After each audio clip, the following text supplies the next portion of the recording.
Hey, hello, welcome. This is Rocco, and who am I speaking with? Who's on the line with us? Can you hear us okay?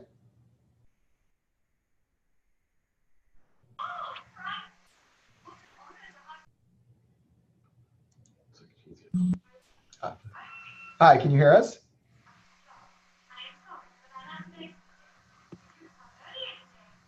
Can you let us know if you can hear us, or chat in the box if you'd like? Your microphone is unmuted, so you should be able to respond.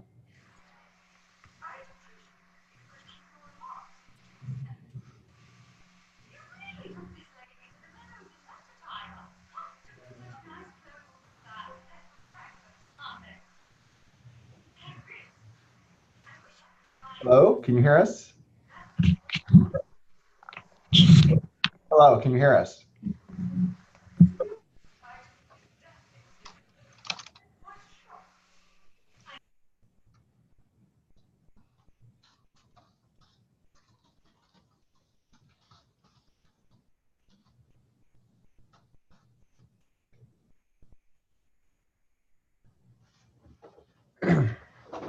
Oops.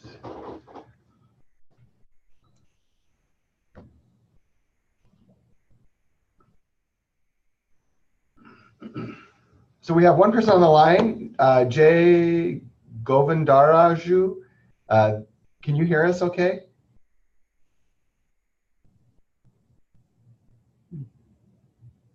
I don't know. I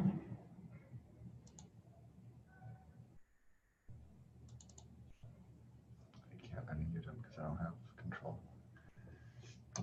Okay, well, let's see if we can do it. Get on the call too. Hello. Hi, can you hear us okay? Yes, I can hear you. Oh, great, great. How are you? I'm doing good. How are you? We're great, thank you. Actually, I'm not by myself. I have a friend here with me. Oh, okay. Hi. Professor Hutchinson. Hi there. Hello. Where are you calling in from? Huh? Where are you calling from? I'm calling from Dublin, California, East Bay. Oh, I said Dublin. I'm like, Ireland? Yeah. Wow. Wonderful. Thank you for joining us. We're going to give it like 1 or 2 more minutes as people are logging in. Excuse me. We have another person joining. Hi. Yes, Francine Ward. Hi, Francine. How are you? Good. I had a little problem getting on. It asked for my meeting ID. I put it in. It suggested that it didn't receive it, so I just pressed pound. I just want you to know I'm on the line, though. That's fine. Perfect. It's wonderful. We're glad to have you. However you got on the line, right? And yeah, really. Thank you. No problem. And the person who called in from Dublin, Ireland, Dublin, California. What was your first name? My name? Yes. Jayashri. It's JAYASHREE.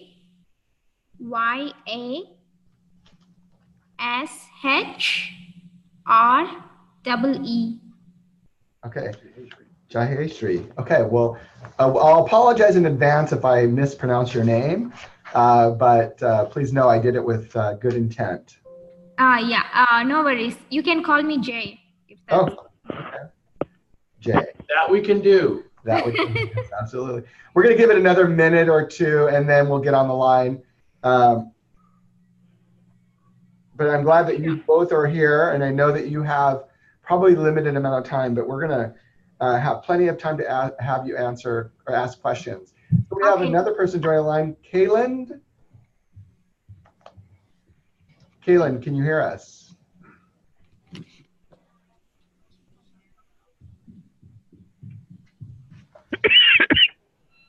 Kaylin, can you hear us?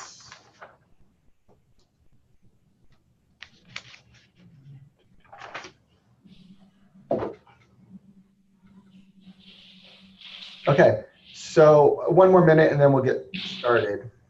And hopefully everybody can see our presentation slide. Not going to see it. No. Right, but almost everybody else. Francine will read them to you. Okay. We'll describe the pictures with great detail. Thank you.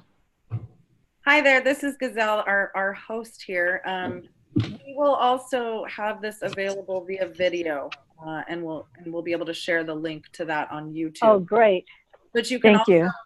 You can also see any of the presentations, this one or previous ones that have been done on the programs on our YouTube channel. So, how do I get that?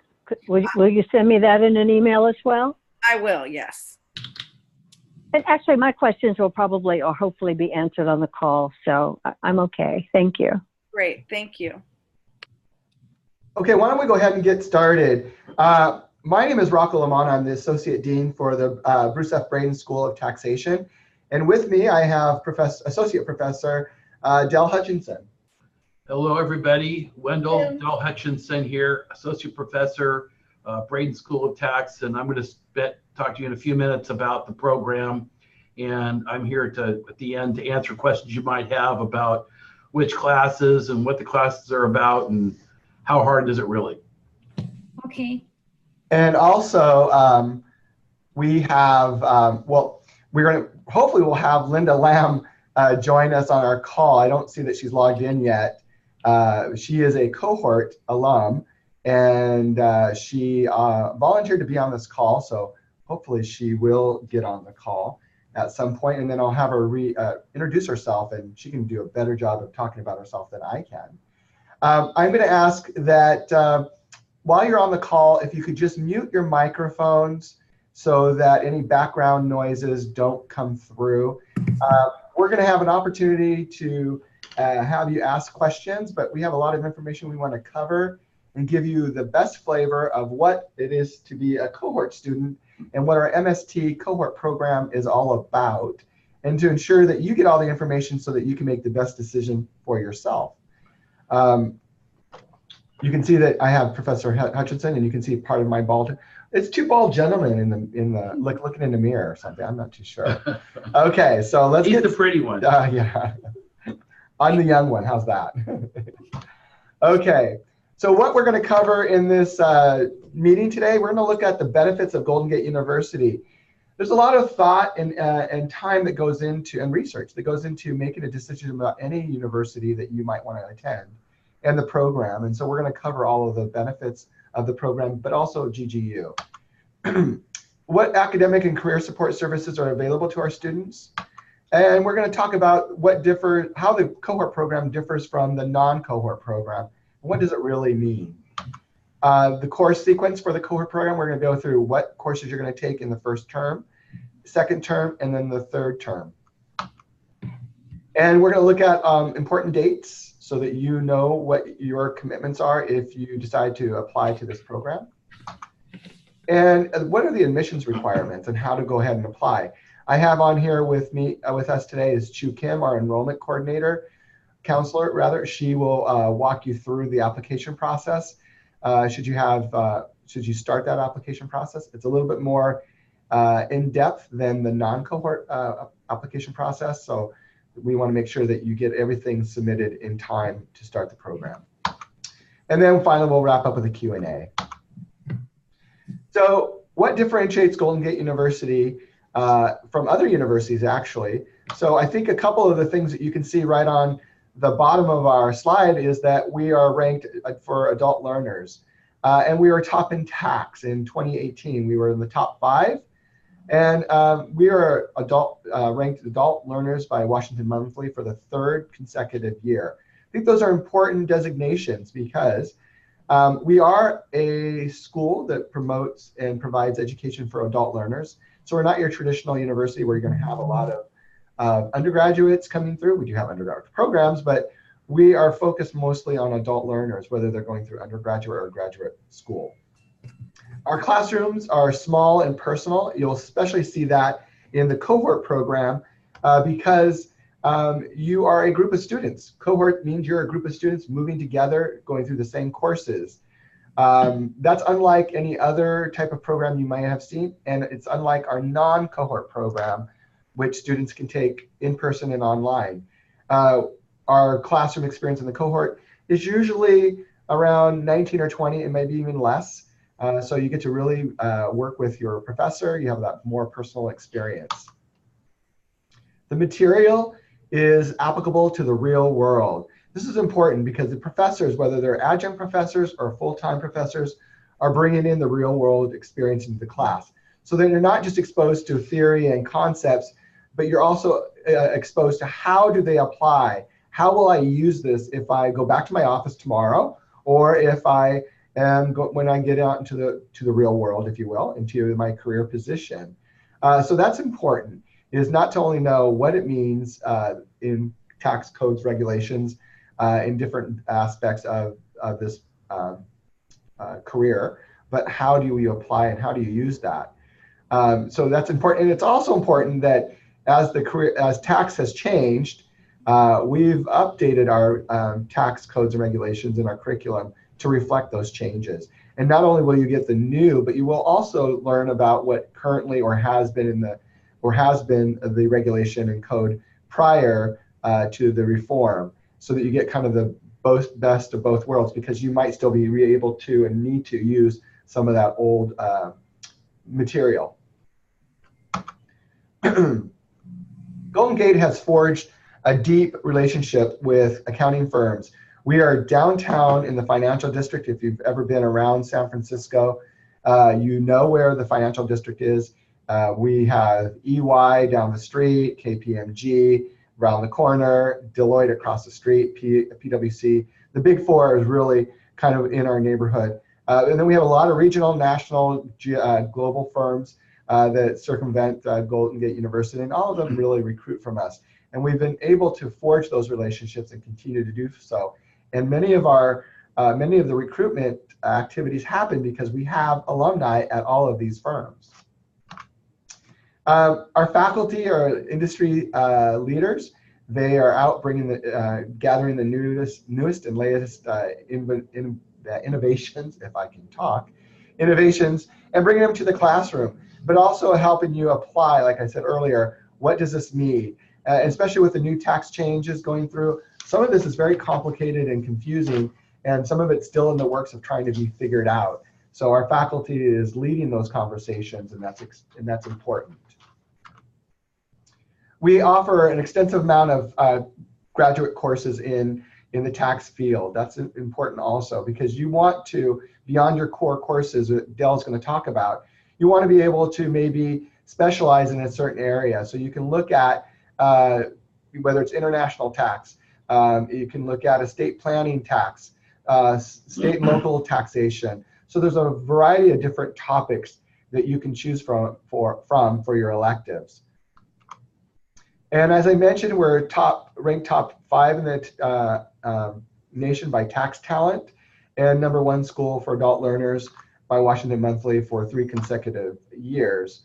You know, when you're choosing a program, you want to know, what do other organizations say about those programs? Who are they regarded by? And so this is important information to have, because again, you're adult learners, and also to be regarded as one of the top 5 in the nation by a survey by Tax Talent. That's important. And these are tax professionals who take these surveys. Our campus is not large. It's not sprawling. You're not having to walk from one part of the city to the other to get to campus. Our campus is housed in a 6th-floor building right downtown central on Mission Street. Our classrooms have, in the last, I don't know, 5 or 6 years, been renovated to and constantly are updated with the newest technology. So here's a sample of some of the classrooms and what you can experience if you're a student here. The green carpeted areas, you'll find those on a lot of our floors. Those are gathering areas for community building, students to gather for, to study as study groups. Classrooms are also available for students to gather in and use as study group rooms. The walls are writable. If you can see on the bottom right-hand corner, the left wall there is yellowish. That is because it's writable, so you have an ability to be innovative and creative when you're in a group project or assignment, or the professors sometimes use the boards and the walls for their lecturing. And the classrooms are also modular in that they can be transformed to fit any type of design. As you can see, there's 2 different designs in this in this photo shot, we have more traditional on the bottom and more of a conference style on the top. So then this is kind of helps the professor design the creativity and the learning that happens in the classroom. Rocco, you can see folks on the screen, the virtual tour, and Francine, you just have to imagine based upon what Rocco described. But I'll also say to you that I'm sitting next to Rocco in his room, in his office, looking out onto the street, and I can see the front of the brand new Salesforce Tower, which it literally is right there, about 2 doors down. All the activity going in and out of there, and it's really the new face of San Francisco, and that's right where we are. Actually, I know where it is, but you know what I'm thinking? I'm not on this call correctly. I'm a working lawyer. I'm looking for something for online for estate planning and tax, and it seems like you're talking about a full-time face-to-face program. Is that correct? Correct. I'm looking for the certificate program in estate planning and tax, and so that's not what this is for. Is that correct? Yeah, that's correct. But we would be happy to have a conversation with you offline about the estate planning. Okay. Yeah, because that's what I'm actually a practicing lawyer for 28 years. I'm just trying to enhance my skills. This is not what I want. So Francine, this is Francine, correct? Yes, it is. So Francine, I have your email. How about if I shoot you an email later on, and then we could connect to talk about the estate planning tax certificate? That would be great. Would that work for you? That would be absolutely. Okay. I just don't want to waste your time, and I don't want to waste mine because I actually have a contract I need to finish. But yes, that would be ideal for me. Thank you. Not a problem. Thank you for joining. All right. Thank you, Francine. Bye-bye.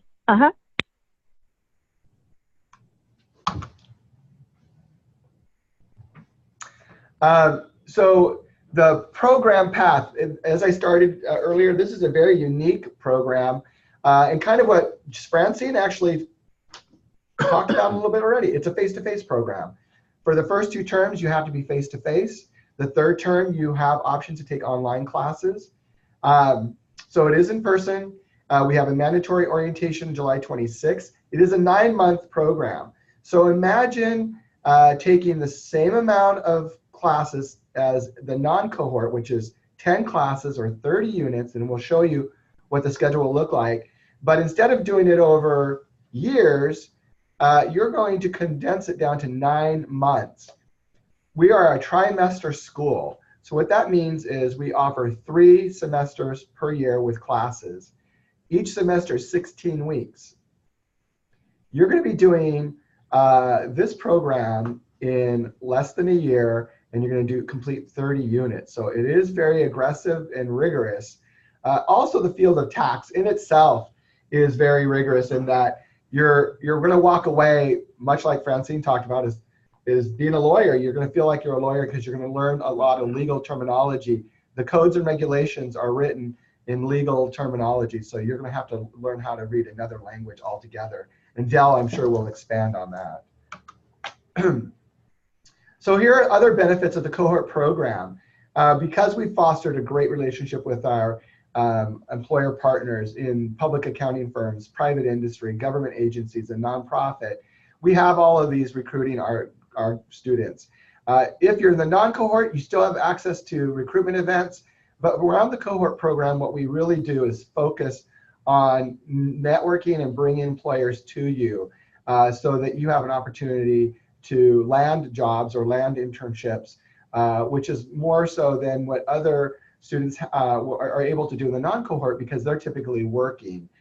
So if you are going to go the cohort route, this is not something that you can work and do while you're working. And you'll see the schedule and how busy you'll be. We have a lot of placement in the Big Four. This current group that is going through and is ending this term are 19 strong. And I would say of the 19, probably a good 50% have jobs with the Big Four. And this is just anecdotally because I don't remember everybody's internship spot. But you also have to think about what is good for you. Big Four is not the answer for everybody. And so you have to think about, is that the right kind of organizational culture you like? Our students do get hired. If they get an internship, it usually converts. I would say there's a 95% conversion from internship to full-time job offer.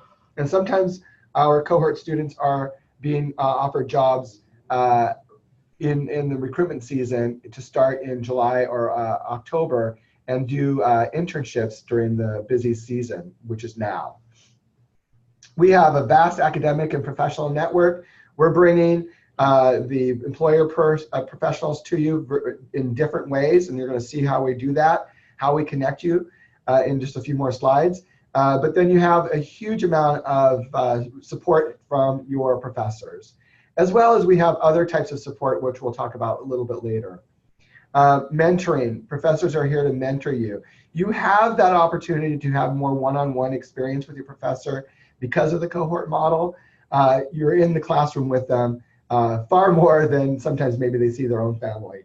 And this, if you're looking to work towards your CPA, the MST degree will satisfy the 150 semester units, semester hours that you need to be eligible to be licensed. So another question that we often get is, where do our students go? And this is just a snapshot of our student population from the MST program. So as you can see, the bigger bubbles are where a lot of our students are populated. IRS, Ernst & Young, Deloitte, but we also have students at various other size firms and locations, including Chevron, BPM, Grant Thornton. So you can see there's a lot of representation here in this model. And this is just a snapshot. This is not, like if we were to do it today on our more recent cohort, it would group of students who graduated, this might look very different. So this was taken about a year ago, snapshot of a recent graduate group. Now I'm going to turn it over to the real person here who can talk about the curriculum better than I can, and I'm going to turn it over to Del. Great. Rocco, thank you very much. Hello again, everybody. Del Hutchinson. Let me provide a quick self-introduction. As you can see on your screen, I'm an associate professor here in the Braden School of Taxation. I'm finishing my 11th year here at Golden Gate. I joined Golden Gate after I retired from the PwC partnership just, I guess, 11 years ago now. And I've been here ever since, and this is a great place for learning and for me to share my skills, not only technically, but my knowledge of the tax industry. So Rocco has asked me to talk about a number of topics, and the first thing I want to just is go through is a slide that talks about what our graduates are saying, and you can see on the screen there's quite a lot of information there, but a couple of the ones I like are the one in the upper left, which focuses on recruiting, and the respondent on that particular question said that the networking and technical skills supported me to be recruited at my current work. So definite direct contact from what we do to getting people into their jobs. Also down the bottom there in the middle, talked about opening doors to a Big Four job.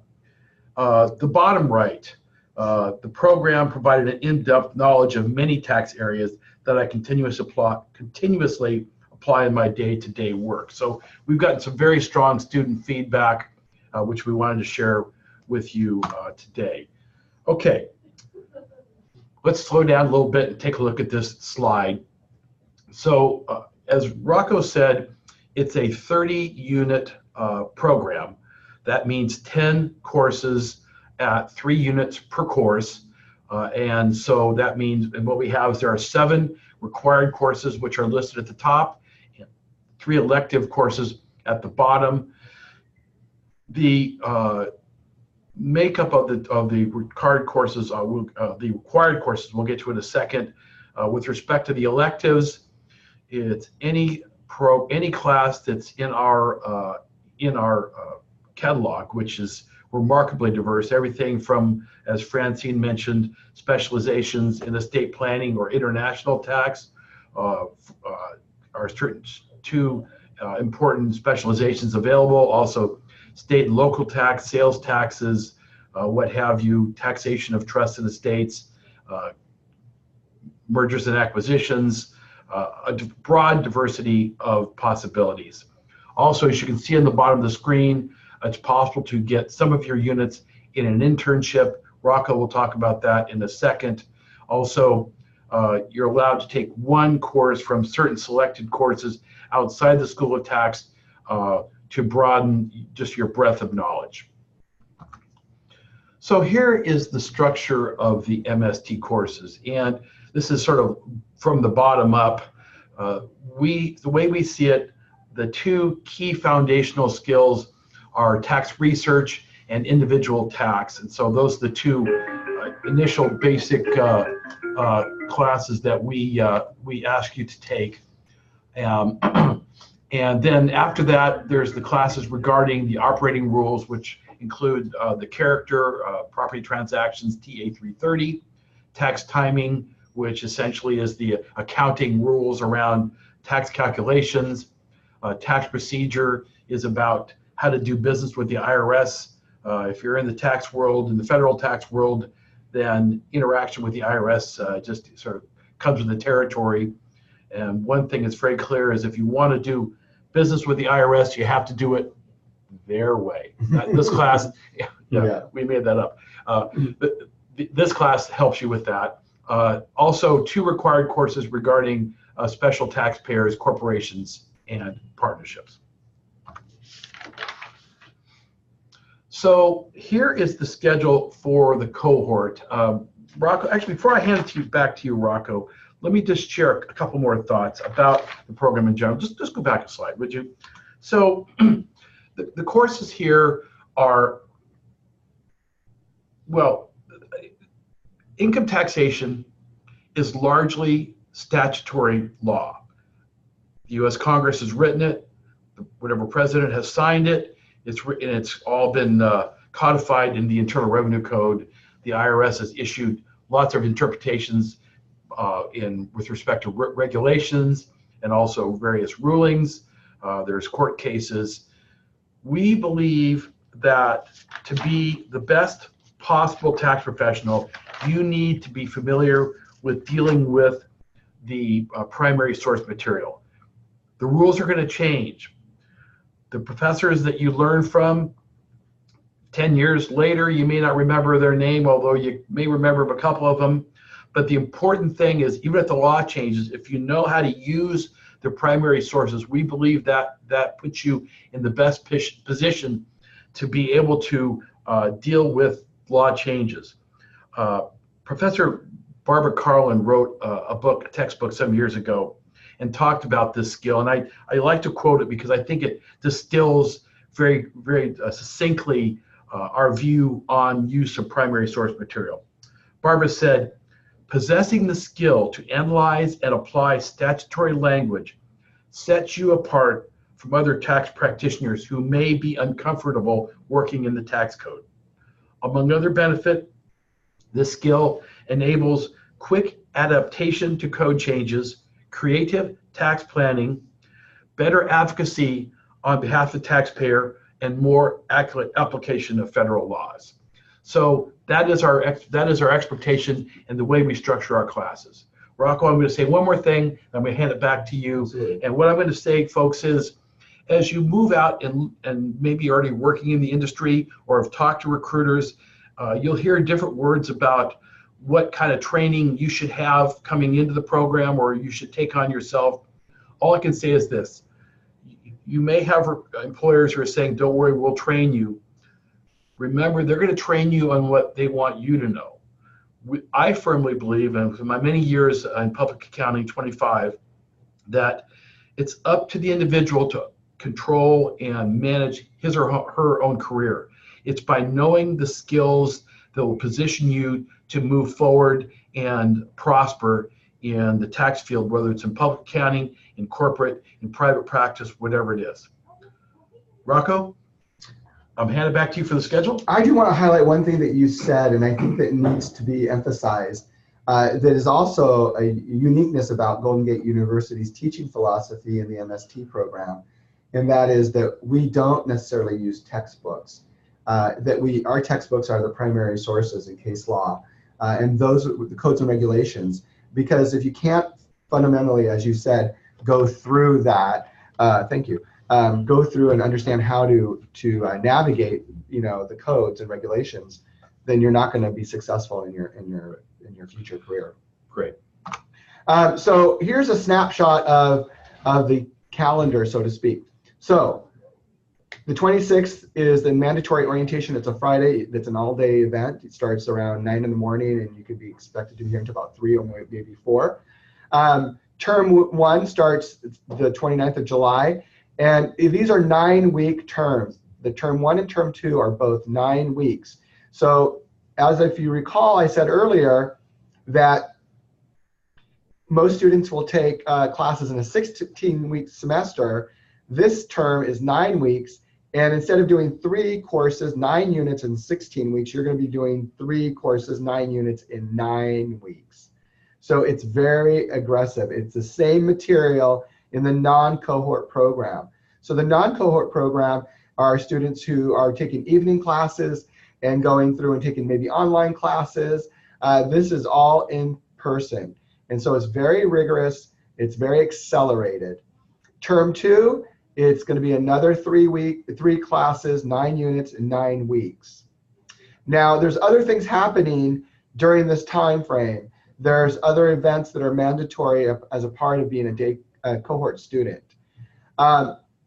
Classes typically run Monday through Thursday, but some professors will have either a makeup class or a tutoring session on Fridays, and there might be other events that you could be required to attend that are held on Fridays. Term 3 is our full spring term. It's 16 weeks. There's 1 required class that you will take on Saturdays beginning in January, and it ends early in February. It's a 5-week session taught by Kirk Paxson, adjunct professor, and one of the top legal authorities in the IRS. And then you will have an opportunity to take electives. So you have 9 units of electives in a part of this program. There are 7 core courses in the 10-course requirement. 7 of those are required, as I said. So term 1 is 3 courses, term 2 is 3 courses, and then you have 1 required course in term 3. So that equals the 21 units or the 7 required courses. And then the 3 other courses are your options.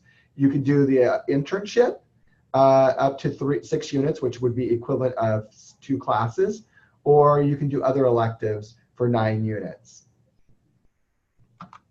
So here's what this also looks like in the schedule that we put up for this coming cohort. On Mondays, you will have 1 class, TA 330, and that's on Mondays and Wednesdays. It starts at 1:30 and goes until 4. Tuesdays and Thursdays, you will have 2 classes. You'll start as early as 9, and you will go until 11:45, and then break and come back at 1:30. Now, students would look at this and go, oh, that's easy schedule. I can do that. But that's not all that's here. There's stuff that's not presented that we're going to talk about, but I'm going to start talking about it now. What's unique about the cohort program is that we also have a lot of events that are designed and geared for the cohort students. They're noontime events. They're the Lunch and Learn workshops. They're the Braden Leadership Speaker Series. There's the Practice Business Luncheon and the Career Fair. Now, non-cohort students can attend these events, but the majority of them are offered during noon. So they go from 12 to 1. So on any of these days, and sometimes 3 to 4 times a week, you will have a required event, whether it's a Lunch and Learn event or a Braden Leadership Speaker Series, or possibly any of the other events that I talked about or other things that are going on. That's happening while you're going to school, and that starts the first week of your term. So in week 1, July 29th, you're going to have, on Monday, you're going to have at least 1 event that you have to attend, and it's going to happen before your 1:30 class. So term 2 looks much similar to term 1. You'll have 1 class on Mondays and Wednesdays and 2 classes on Tuesdays and Thursdays. But remember, the workshops and other events are happening that you're required to attend. And on top of that, recruitment season now is in full force. You will, by this point, have already attended the Career Fair and the Practice Business Luncheon, which I'll go into more detail. And you're going to be hopefully getting interviews. And so the employers will either be on campus recruiting, doing interviews, or you will be going off-site somewhere to do interviews. And then term 3, hopefully you'll have an internship if that's the option you choose. You're not required to do an internship. It's an option. It's an elective. But this is where you will take 3 other classes, including TA 319. So you'll have a total of 12 units or 4 classes during the 3rd term, which is 16 weeks. We put on here TA 344, which is a Trust and Estates elective option. It is a accelerated course that starts, it's in the evening time, and it starts in January, and it ends, I think, in February. I don't have the exact dates, but it's designed to complete before busy season really is in full force. Now, I talked about briefly all of these events that are geared towards the cohort students. Because you're in class all the time, we know that you're not going to have an opportunity to go out and meet with employers. So we bring the employers to you through different events. So the Lunch and Learn workshops are head up by our one of our professors, Eric Lee. He is the director of quality for our programs, as well as he's a professor. And he engages with a lot of the employers and hosts these Lunch and Learn workshops. So the Lunch and Learn workshops cover a vast variety of different topics, from tax compliance to soft skills, resume writing, networking, interviewing skills, and the majority are taught by our employer professionals. So Moss Adams, BDO, a lot of the professionals are coming in here and teaching you. So here's one way to start networking with them. And this is a noontime event, and these are all mandatory for cohort students. On the bottom left, we have the Braden Leadership Series, and this speaker series invites leaders to talk about what it means to be a leader in today's world. Not all of them are tax or accounting professionals. Some of them are from a variety of different professions and outside of the tax and specialization. For example, we had Jacob Jaber speak about being a CEO at Phil's Coffee. What does that mean? What is his philosophy on leadership, and how to become the best leader? He was really a great speaker. So we have a lot of these going on during the noontime. And the reason why we do this and require that the cohort students go into this, because we want you to start developing your leadership skills, thinking about what does it mean to be a leader. Because when you're in the profession, you don't want to just be good at what you're doing, but you want to be seen as the next available leader to take to be promoted. So what does that mean for you? And then we also have the career fair. Again, I said we had great partnerships with our employers. They come and they recruit from us. Many of them are alumni from our programs who come and look at getting other GGU students. So this is a great opportunity for you to find either an internship or a job opportunity. There's anywhere from 35 to 40 employers, and this is late in September.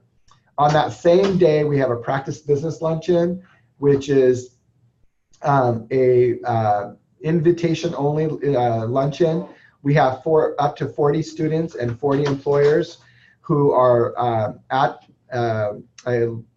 invited to lunch. You're seated at the table with equal amount of students and employers, and you get to start to practice your networking experience. This past 2 years, we've held it at the San Francisco Hilton, and it was a great opportunity. Some students walked away with interviews already before going to the career fair, and many of these employers or their firms are going to be represented at the career fair. So again, these are like just 4 of the different ways we connect you with employers. There are other things that are happening during this same period of time. We have employers who want to come up and do different other events during the evening time that you're welcome to join. But these 4 are really required for all of are mandated for all of our cohort students. So here's another way of being different from any other program. And also, these are free. The practice business luncheon, the career fair, all these workshops, these are free events for all of our students. So it's a great way to get connected and start your career early by attending any of these events. And this is why the cohort program is unique in itself. We have a lot of support services from graduate advising. You will have a whole host of faculty that you can work with, but you also have support services in myself and the team that I work with here in this office. We have tutoring, free tutoring available via in-person or via Zoom, the same model that we're using today to do this presentation. Office of Career Planning, we work very closely with. They do a lot of outreach to employers. Employers contact them about posting jobs. They have a lot of resources on resume writing. Here's just a few of them: cover letter, how to write behavioral interviews, how to write or how to do an elevator pitch. So these are some of the resources that you will have access to in addition to everything else that we've already spoken about. We have wellness resources. It can be stressful coming to school, trying to balance work, your life, your personal life outside of school, and sometimes it can become overwhelming. So we have wellness resources that you can take advantage of to learn about some strategies on how to, take exams under pressure, how to deal with whatever you feel is kind of keeping you from progressing forward. We also have other ways of getting involved. The tax and accounting clubs are a great opportunity, as well as the VITA. If you have done the VITA program, it's being launched by one of our cohort students. It was launched last year by one of our cohort students, and one of our newer cohort students who is in his last term is leading the way this year for the VITA program. So it's a great way for you to get practice and do community involvement and volunteer, which is great on your resume, because that's what employers like to look at is what else do you do outside of going to school or working. And then financial aid, and how you can pay for your education. There's several different ways. I'm going to ask Chu Kim to take the lead in the next few slides to talk about some of the other benefits and how to apply to our program. Chu, can you take it away? Hi, yes. Hello. So GGU, we are a military-friendly school, so we have a lot of veterans on campus. We're a yellow ribbon university, so some of our vets, like through the 9/11 GIA Bill, don't pay anything and get full coverage for their education. They need to study full-time, which the cohort program will definitely satisfy. So are any of you military students? Okay. Well, if you are, we do have services for our military students as well, free of cost. And Chu, just real quick, in our current group, we have, I know we have 2, maybe 3 students from the military backgrounds going through the program right now. Great.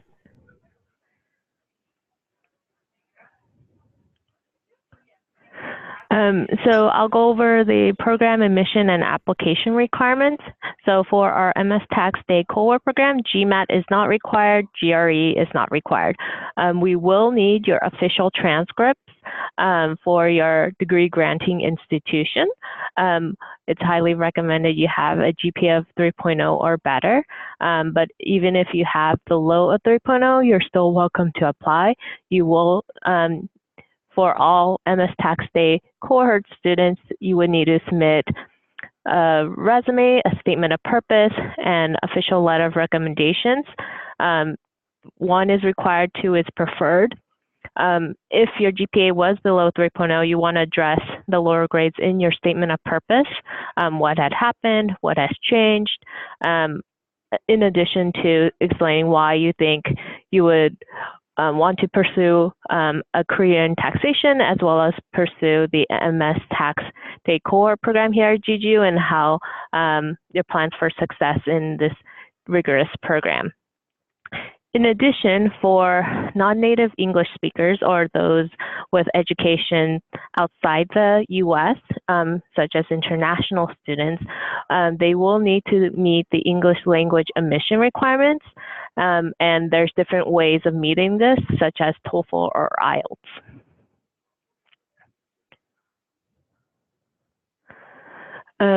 So these are the deadlines for submitting your application and required application documents for the MS Tax Day cohort program. So for U.S. citizens and permanent residents, the deadline to submit everything is July 12th. And for international students who plan on studying on F1 or J1 status, the application deadline is even sooner at June 28th because usually they have foreign credentials and also need to prepare for like visa interviews and things like that. And that's why there's an earlier date for that.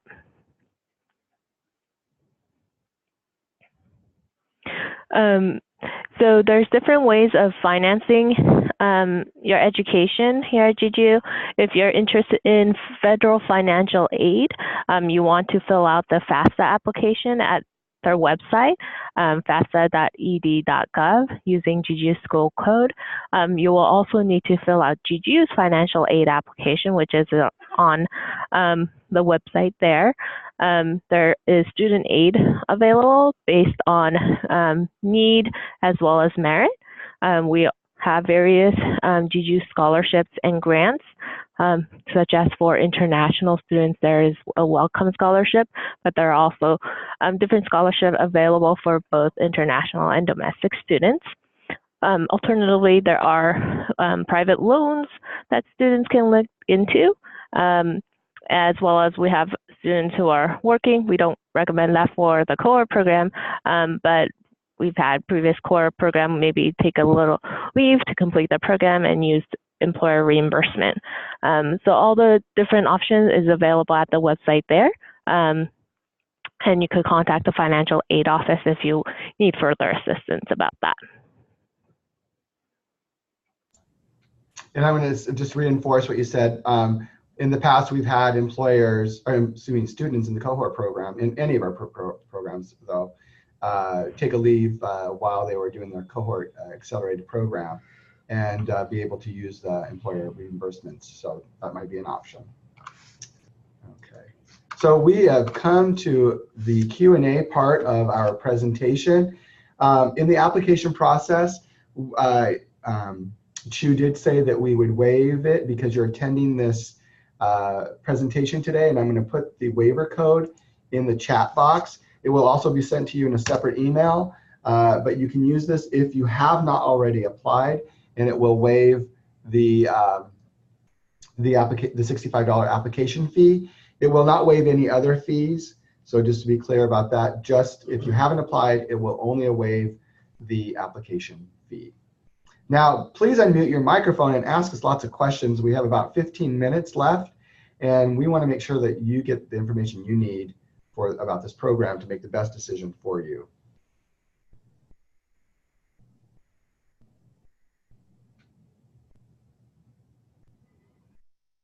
I just have a question. Yes. It's not more like question, but I'm on a full-time job.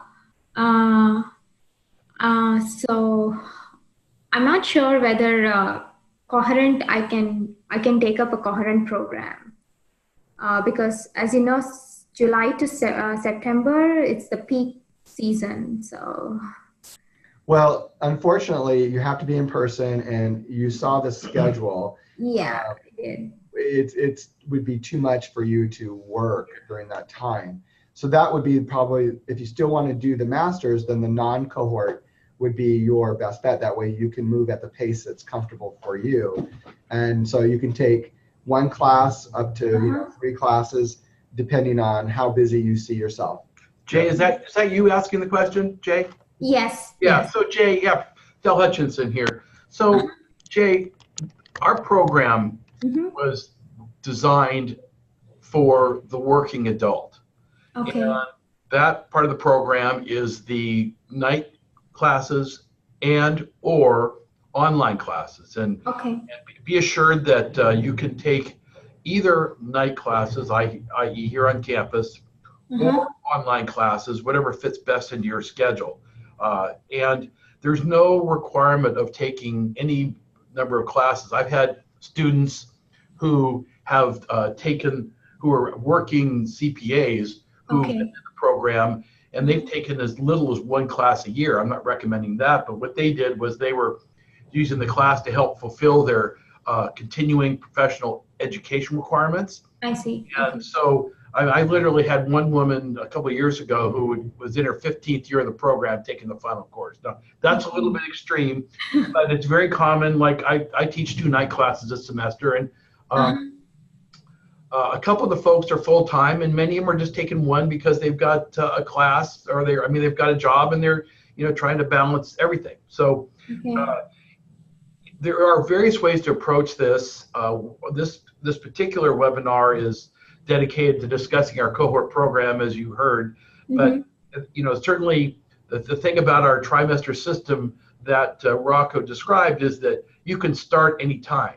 So as a for instance, if you would wish to come join us for our summer semester, it starts right at the beginning of May. So you just need to get with us and get your application in and come join us. And maybe that's just the best way to really decide if it fits for you, is just to take one class as well as continuing your job and see if it's the right thing for you.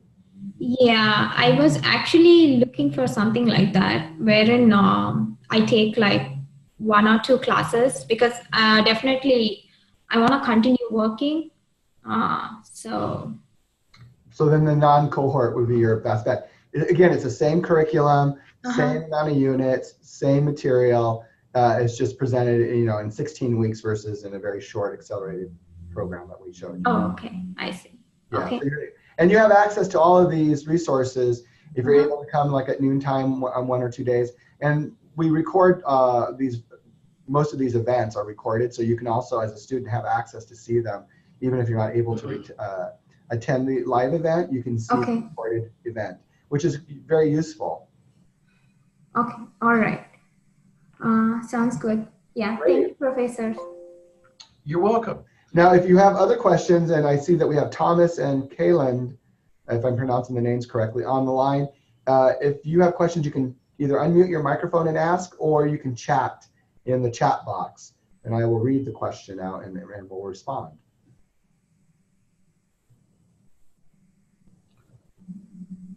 So while we're waiting for any other questions to come in, Del Hutchinson speaking again. One of the reasons I joined this this webinar month after month after month is as I make myself available to folks that might have some specific questions that they'd rather take offline. And if you do, once we get to the next slide, I think, let's just go there, Rocco. I think my contact information is right there. There it is. There's my email. And that's the best way to get to me, because I'm not always on campus, but I'm a little bit compulsive about my email, and I also teach online. So if you have a question specific to yourself, send me a note, and I'll either respond to it, or we can set up a time to talk on the phone, whatever works best for you. I look forward to talking and taking anybody's questions offline as well. And I really encourage you to take advantage of reaching out to Professor Hutchinson, because he, like all the other faculty, are very, very helpful and can give you, insights into the classes they teach. But also Del has done these webinars with us and really understands what the cohort experience is like, because he's been around long enough to witness. Well, I've also taught it for 8 years as well. So yeah. And you've taught them. So, Thomas or Kaylin, I invite you to ask questions if you have any.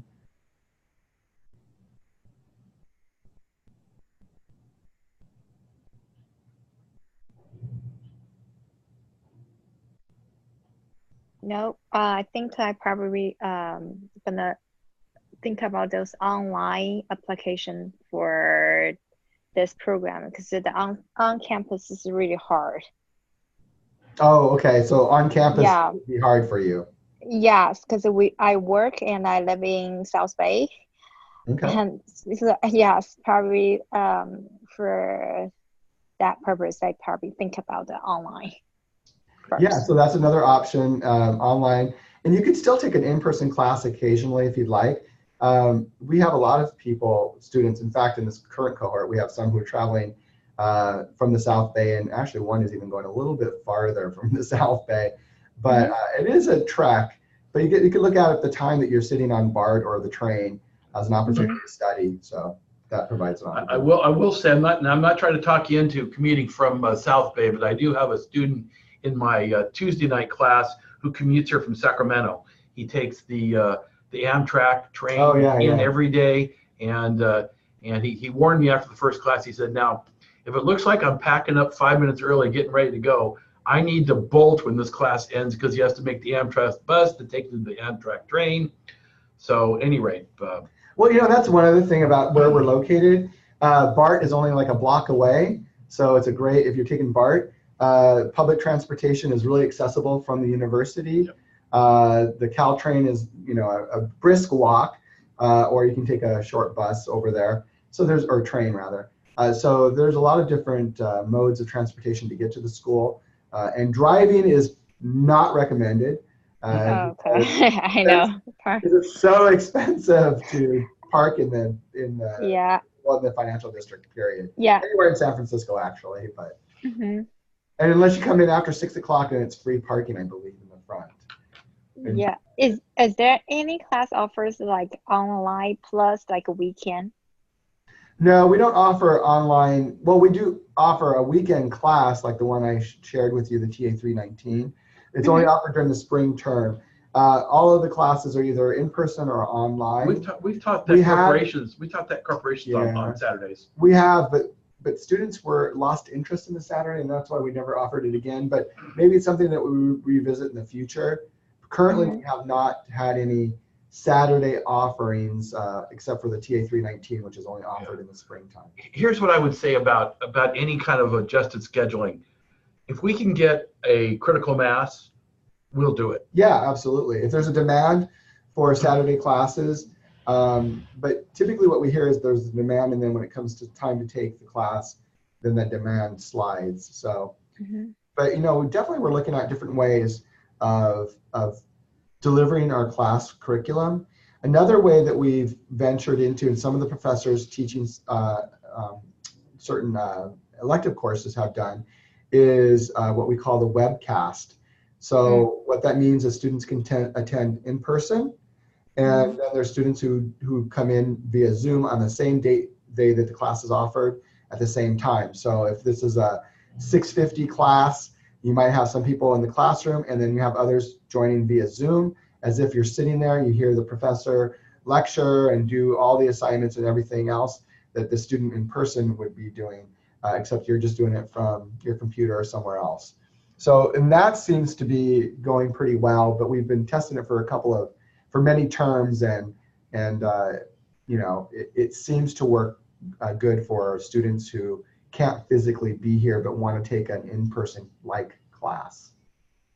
Yeah, that actually is like better than like physically in the campus. Yeah, not all classes, and only some of our electives are doing it, because it does take also a unique type of teaching, because you've got the students on the screen and you have students in front of you. So that dynamic of teaching is something that has to be practiced. Anyways, but that's something that we've been working on. Okay, great. Thank you. Great. We have about 5 minutes more. Thomas, do you have any questions before we move away from this presentation? I want to make sure that everybody has an opportunity to ask questions. Yes. Can you hear me? Yes, we can hear you. Great. All right, cool. So I was just wondering if the regular program offered the same benefits and opportunities as the accelerated program. Absolutely. But again, like those that I talked about, you can attend those. They're just at noontime. The lunch and learns are recorded, so if you can't attend them at all, or some or not all of them, you can watch the recording. Once you're a student, you will have access to e-learning, is where all of the course shells for in-person and online courses are housed. So you will have access to see those recordings. The Brain Leadership Speaker Series is also an in-person event, but we offer students the opportunity to attend via Zoom like we are doing today. And so you could live watch it and then ask questions by using the chat boxes. The career fair is in person, so there's no way around that one. Recording it won't work, but you can come if you're in the area. Where are you calling in from, by the way, Thomas? I'm in Castro Valley. Okay, so you're not too far. So you could trek in to watch, attend the career fair and any of the events. It's a little bit of a trek, but you can do it. And then the practice business luncheon. So that is kind of invitation only. The way we run that is the cohort students are required to go. So we have 40 spots. And then once the cohort students are signed up, any of the open spots, we send out emails on a first come first served basis for students to register to attend. That we hold at the San Francisco Hilton, so you physically have to be here. But if you're coming in for career fair, you can hit both of those events in the same day if you're eligible to attend the practice business luncheon. Okay, thank you. And then all those other things like advising and tutoring, all of those are available to remote and to in-person students. Everything is free of charge. All right, thanks. Thomas, were you thinking about the cohort model or were you thinking the non-cohort? I was thinking I wanted to work while doing this too, so. Okay. You're currently working? Not currently working, but trying to look for work. Okay. So, well, if you're not able to find the job that you want, and this might be something that works for you, because it's accelerated, it's something you can focus on and get done in 9 months. Yeah. And you have the recruitment opportunities that will help you find your career. And if it's something that you want to find in your neighborhood, like in the Castro Valley area, we have recruiters who have offices in those areas or vicinities of that area. All right, thank you. You're welcome. I'll consider both programs. Yeah, absolutely. If you have questions, you have our contact information. We are going to wrap it up, and we are very thankful that you attended today, and we hope that you got the most out of it. Again, you have our contact information. Likely there will be a question that comes up after this webinar ends, and so just reach out to any of us. You can call us at the phone number above or email us directly at those addresses listed here. And as Gazelle had mentioned, she will be sending out a link to this presentation soon afterwards. Okay, everybody, thank you so much. And we are hoping you have a great day, and we're thankful that you were here. Right. Bye now.